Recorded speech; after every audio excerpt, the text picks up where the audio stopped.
Assalamualaikum warahmatullahi wabarakatuh. Alhamdulillahirabbil alamin, nahmaduhu wa nasta'inuhu wa nastaghfiruhu wa natubu ilaihi wa na'udzu billahi minasy syururi anfusina wa min sayyiati a'malina. May yahdihillahu fala mudilla lahu wa may yudlil fala hadiya lahu.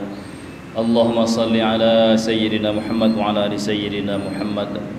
Qala Allah Ta'ala fi kitabihil karim, a'udzu billahi minasy syaithanir rajim. Bismillahirrahmanirrahim. Rabbi shrah sadri wa yassir li amri wahlul 'uqdatam min lisani yafqahu qawli. Alhamdulillah, para jamaah salat subuh mati Allah Subhanahu wa taala. Bersyukur kita kepada Allah atas segala nikmat karunia yang Allah limpahkan pada kita hingga pada subuh yang berbahagia ini, Ramadan yang ke-13. Alhamdulillah, Allah masih beri kesempatan pada kita untuk bisa menghirup nafas, untuk masih bisa beraktivitas, untuk bisa beribadah kepada Allah Subhanahu wa taala. Dan itu tandanya Allah masih beri kesempatan pada kita, dan Allah tidak beri kesempatan kepada sebagian yang lain untuk bisa beraktivitas sebagaimana yang kita lakukan pada subuh hari berbahagia ini. Mudah-mudahan dengan senantiasa mentadabburi, mengambil iktibar dari setiap momentum kehidupan, menjadikan kita semakin bersemangat dalam beribadah kepada Allah Subhanahu wa taala. Amin ya rabbal alamin. Salawat serta salam kepada Nabi besar Muhammad sallallahu alaihi wasallam dengan mengucapkan Allahumma shalli ala sayyidina Muhammad wa ala ali sayyidina Muhammad. Bapak Ibu, orang tua kami, para jemaah Masjid Nurul Islam mati Allah Subhanahu wa taala. Alhamdulillah, untuk kesekian kalinya mengganti Ustaz, tidak tahu ini sudah 2 kali tidak datang. Mudah-mudahan kita berhusnuzan pada Allah Subhanahu wa taala. Mungkin ada sesuatu yang menghambat untuk hadir. Mudah-mudahan untuk subuh besok tidak terulang lagi. Segera kita antisipasi sampai tidak datang lagi insyaallah. Bapak Ibu yang Allah muliakan, pada kesempatan ini saya coba angkat suatu masalah, suatu tema tentang sensitif terhadap dosa. Sensitif terhadap dosa. Memang kita hamba Allah Subhanahu wa taala ini tidak lepas dari yang namanya dosa. Jadi sudah menjadi fitrah manusia untuk melakukan kebaikan dan kesalahan. Dan maka kata Rasulullah, sebaik-baiknya orang yang berdosa itu adalah orang yang segera bertaubat pada Allah Subhanahu wa taala. Bahkan orang yang berdosa pun kata Rasulullah SAW itu masih baik ketika mereka segera bertaubat kepada Allah Subhanahu wa taala. Karena Allah perintahkan kepada kita untuk bertaubat. Dalam surah Tahrim Allah berfirman, a'udzubillahi minasyaitonir rajim, ya ayyuhalladzina amanu tubu ilallah taubatan nasuha. Hai orang yang beriman, bertaubatlah kepada Allah dengan taubat yang sebenar-benarnya. Tapi menjadi persoalan ketika manusia itu dia tidak sadar dia sudah melakukan dosa. Orang yang bertaubat ini orang yang sadar dia telah melakukan suatu kesalahan. Orang yang sadar dia telah bermaksiat kepada Allah Subhanahu wa taala, maka dia bertaubat. Jadi persoalan kita menyaksikan mungkin kita sendiri sangat jarang bertaubat kepada Allah Subhanahu wa taala. Jarang kita mengintrospeksi, mengevaluasi dari semua aktivitas kita dari pagi ke malam, dari malam ke pagi, dan kita juga jarang bertaubat kepada Allah Subhanahu wa taala. Bisa jadi karena kita tidak sadar ataupun kita tidak mengakui bahwa kita sudah bermaksiat kepada Allah Subhanahu wa taala sehingga kita tidak bertaubat kepada Allah Subhanahu wa taala. Maka ini dikhawatirkan oleh para ulama. Maka banyak dalam kitab-kitab seperti Tazkiyatun Nufus, karya Imam Al-Ghazali, banyak membahas tentang sensitivitas tersentuhnya hati terhadap dosa. Dan ternyata mengapa pada hari ini banyak di antara manusia itu tidak tersentuh hatinya, tidak sensitif ketika dia melakukan suatu kesalahan, sehingga dia tidak bertaubat pada Allah Subhanahu wa taala. Karena tidak sadar dia sudah bermaksiat, maka dia tidak bertaubat pada Allah. Maka ada beberapa perkara kata Imam Al-Ghazali menyebabkan mengapa perilaku itu terjadi. Yang pertama adalah karena mereka sudah terlalu akrab bermaksiat kepada Allah Subhanahu wa taala. Yang pertama karena mereka sudah terlalu akrab, terlalu dekat dan terlalu asik bermaksiat kepada Allah Subhanahu wa taala sehingga tidak bisa lagi membedakan mana yang benar, mana yang salah. Sehingga tidak bisa lagi merasakan perbuatan ini salahkah, benarkah? Karena sudah saking akrab dan saking dekatnya, saking asiknya kebersamaan hidup ini dengan kemaksiatan kepada Allah Subhanahu wa taala. Bapak Ibu yang Allah muliakan, seorang ulama pernah mengatakan musibah terbesar yang melanda seorang manusia itu adalah ketika dia merasa aman dan merasa nyaman, merasa aman dari azab Allah ketika dia sudah bermaksiat kepada Allah Subhanahu wa taala. Jadi dia sudah melakukan kemaksiatan, dia telah melakukan suatu perbuatan yang tercela, tetapi dia masih merasa nyaman dan aman dan masih merasa selamat dari ancaman Allah, dari azab Allah Subhanahu wa taala. Maka ketika perasaan ini melanda di hati kita, maka kata dia, sesungguhnya itulah musibah dan bencana yang terbesar yang melanda manusia. Jadi bukan bencana alam yang sifatnya fisik, bukan bencana musibah yang sifatnya merusak lingkungan, merusak alam, merusak fisik, tetapi yang paling besar itu adalah merusak hati. Maka tidak heran ketika manusia dia bermaksiat, dia merasa nyaman. Kayaknya ketika datang ancaman, ketika datang hukuman, ketika datang musibah, dia tidak langsung menisbatkan terhadap dirinya. Artinya dia tidak langsung mengarahkan bahwa kejadian ini, musibah ini Allah timpakan kepada manusia itu bukan karena aku, pasti karena yang lain, gitu. Padahal dia sudah jelas bermaksiat kepada Allah Subhanahu wa taala. Contoh, dia mungkin tidak sholat. Dia bermaksiat, dia tidak puasa, dia memutuskan silaturahim, dia tidak pernah bersedekah, dia berbagai macam aktivitas kemaksiatan, dan ketika ada musibah yang datang dan dia tidak menyalahkan, ini bukan karena kesalahan aku, ini bukan karena kemaksiatanku, ini bukan karena yang lain. Dia selalu menepis dan menepis, tidak menisbatkan persoalan itu ke dalam dirinya. Maka ketika itu terjadi, inilah musibah terbesar melanda diri kita. Kita tidak bisa lagi membedakan mana musibah, mana bencana, mana nikmat yang Allah berikan kepada kita. Dan inilah yang dilakukan oleh para salafus saleh, orang-orang terdahulu. Mereka sangat sensitif dengan persoalan dosa. Bapak Ibu yang Allah muliakan, pernah suatu kejadian para ulama ini dalam menggunakan kendaraan kuda dalam perjalanannya. Dan dalam perjalanan tiba-tiba kudanya itu terpelosok, patah kaki kudanya. Artinya mendapat kecelakaan. Dan dia langsung menisbatkan kejadian itu karena kemaksiatan dirinya kepada Allah Subhanahu wa taala. Ini ulama, orang soleh. Dia langsung mengevaluasi, ya Allah, kira-kira apa kesalahanku kepada Allah Subhanahu wa taala sehingga Allah hukum aku dengan kuda ini patah dan menghambat perjalanan dalam menuju satu tujuan. Ini orang-orang soleh yang jiwanya bersih, selalu menyalahkan diri.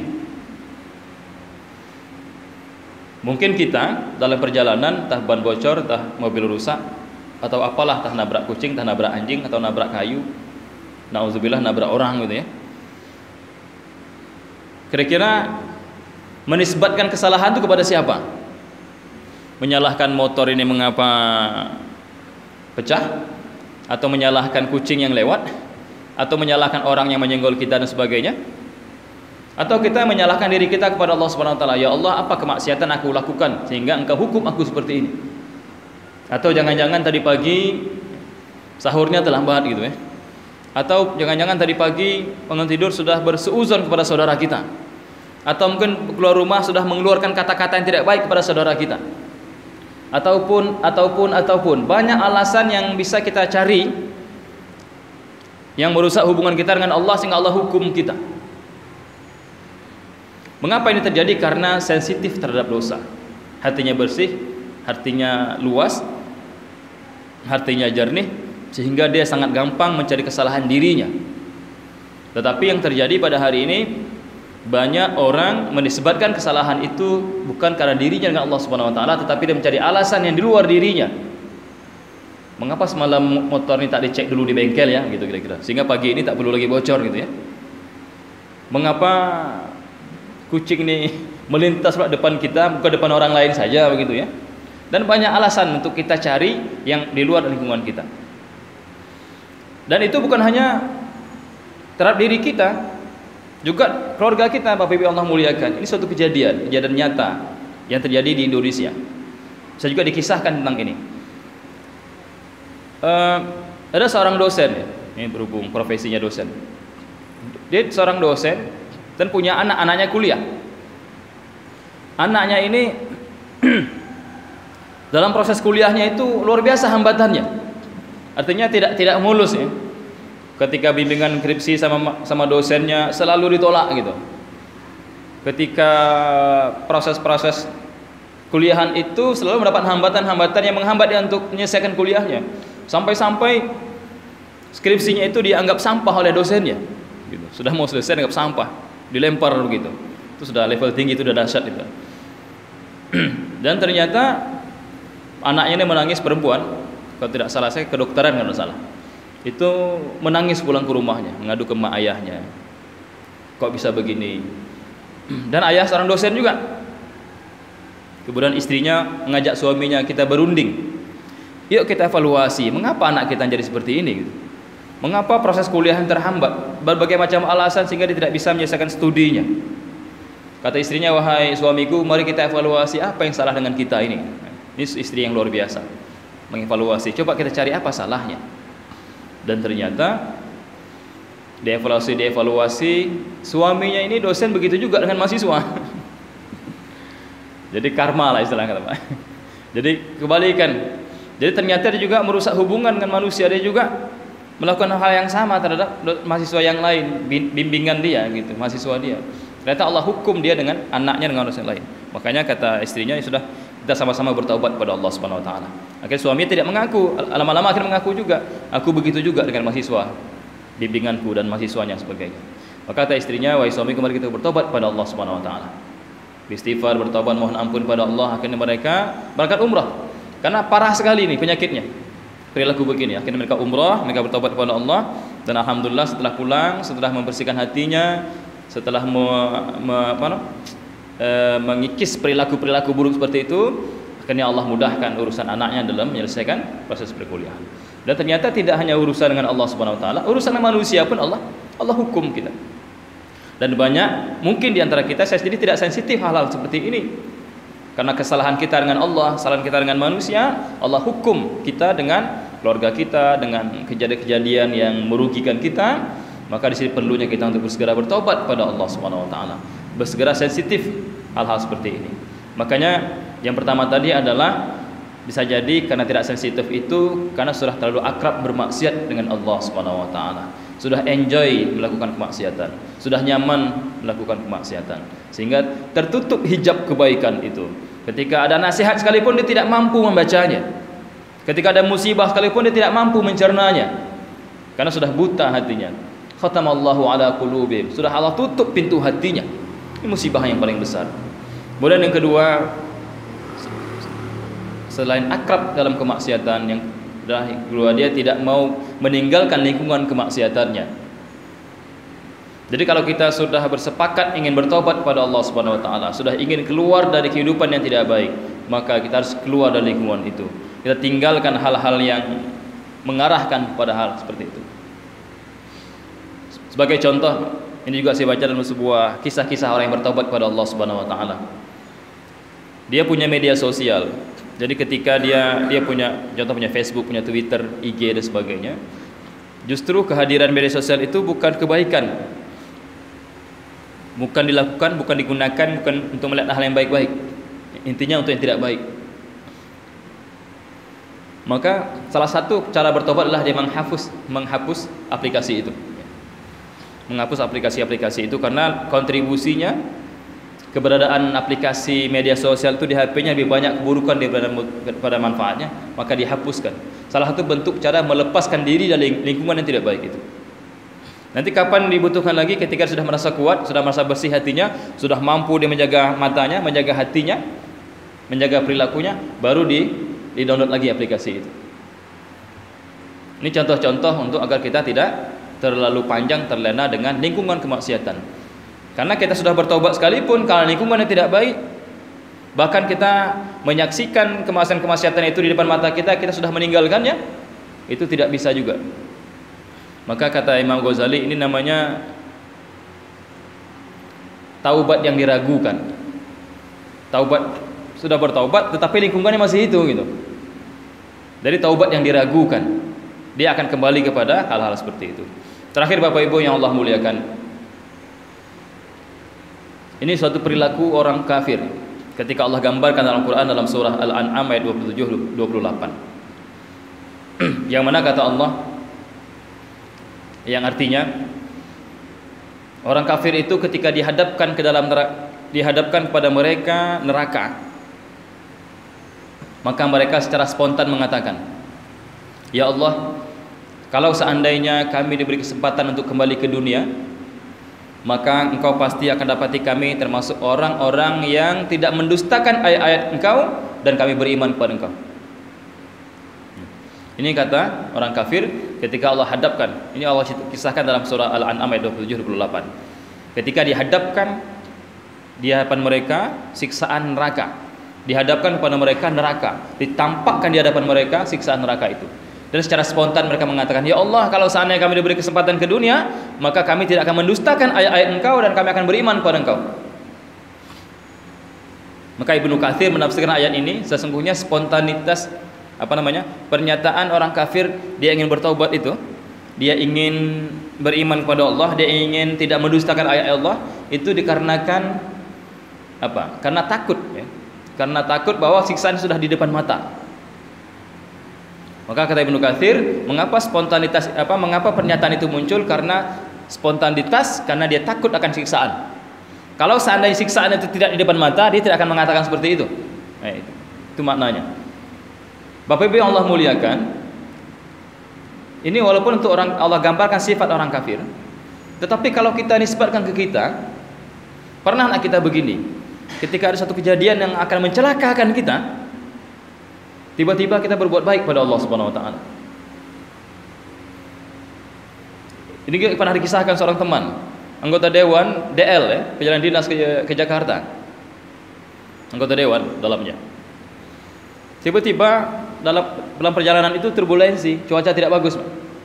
Jadi luar biasa goncangannya, sampai-sampai semuanya itu beristighfar kepada Allah Subhanahu wa taala. Penumpang yang muslim bertaubatlah, ada yang bertakbir, ada yang beristighfar. Baru ada yang teringat dia belum sholat. Sholat ada di situ, di pesawat itu. Tidak masalah sih sholat duduk dibolehkan saja. Cuman kan sholat yang waktu dalam perjalanan bukan mengkodok sholat yang lalu, ya. Bukan menggantikan sholat yang lalu. Dia teringat belum sholat ini, belum sholat itu, belum sholat macam-macam. Sholat dia di situ. Tiba-tiba pesawat landing dengan selamat, dengan nyaman. Alhamdulillah masuk hotel tak sholat lagi, lupa gitu. Jadi begitulah perilaku manusia ketika dia dalam ketakutan. Ketika ini kematian sudah dekat ini, pesawat sudah mulai goyang ini. Tidak punya pilihan lain, ya. Kalau tidak bertahan dia jatuh itu pesawatnya. Dan mereka semua bertaubat, mereka segera berbuat baik. Yang tidak sholat ingat sholat, yang tidak pernah istighfar beristighfar, yang tidak pernah bertakbir bertasbih, mereka semuanya bertakbir bertasbih. Maka kata Ibnu Katsir, itu spontanitas karena takut saja. Jangan sampai Bapak Ibu yang Allah muliakan, kita seperti itu. Maka Allah lanjutkan dalam ayat yang berikutnya, ayat 28. Sesungguhnya, kata Allah dalam sesungguhnya, mereka itu bohong. Pernyataan orang kafir tadi itu ketika dia mengatakan, ya Allah, kalau seandainya aku kembali ke dunia, aku pasti bertaubat dan berbuat baik. Maka kata Allah itu bohong. Karena sesungguhnya sudah terbukti perilaku mereka dahulu itu begitu. Ketika ada ancaman, ada siksaan, mereka bertaubat. Ketika ancaman itu hilang, musibah itu hilang, mereka kembali bermaksiat kepada Allah Subhanahu wa taala lagi. Dan begitu berulang-ulang. Maka kata Allah, bohong mereka itu. Ketika mereka diberi kesempatan ke dunia, pasti mereka mengulang kemaksiatan-kemaksiatan itu. Mereka pasti mendustakan ayat-ayat Allah Subhanahu wa taala. Mereka pasti tidak beriman kepada Allah Subhanahu wa taala. Karena mereka sudah pernah membuktikan pengulangan-pengulangan itu ketika diberi kesempatan. Bapak Ibu yang Allah muliakan, dengan sampai kita memiliki sifat seperti ini ketika hidupnya nyaman, hidupnya enjoy, karena manusia ketika diberi nikmat, kemudahan, kelapangan dan sebagainya, dan mereka lupa kepada Allah Subhanahu wa taala. Tetapi ketika diberi sedikit ujian, musibah, kesusahan, mereka ingat kepada Allah Subhanahu wa taala. Maka mari kita sama-sama mengevaluasi diri kita ketika kita bertobat kepada Allah Subhanahu wa taala, dimanapun dan kapanpun, momentumnya apa, susah maupun senang, mari kita meningkatkan ketakwaan kita kepada Allah Subhanahu wa taala. Jangan sampai tadi kita sudah berjanji, kalau seandainya Ramadan ini saya bertemu, maka saya pasti akan memperbanyak baca Quran, saya akan pasti banyak sedekah, saya akan pasti banyak-banyak dan sebagainya. Tetapi ketika Ramadan itu tiba kepada kita, mari kita buktikan. Jangan sampai kita berbicara lagi, mengatakan lagi, kalau seandainya ketemu tahun depan, maka saya akan begini, begini dan begini sebagainya. Tetapi jangan kita takut kita hanyalah spontanitas pengulangan-pengulangan dan kita kembali kepada tradisi-tradisi lama kita, jauh dari Allah Subhanahu wa taala. Bapak Ibu yang Allah muliakan, mudah-mudahan bermanfaat. Yang benar dari Allah Subhanahu wa taala, yang salah dari saya sendiri. Sebenarnya mentausiahkan diri saya sendiri dan kita semuanya agar kita mengambil momentum Ramadan yang berkah ini untuk terus-menerus memperbaiki diri agar kita semakin dekat dan Allah sayang kepada kita semuanya. Amin ya rabbal alamin. Kita tutup dengan bacaan hamdalah. Alhamdulillahirabbil alamin. Subhanakallahumma wa bihamdika asyhadu an la ilaha illa anta astaghfiruka wa atubu ilaik. Fa minkum. Assalamualaikum warahmatullahi wabarakatuh.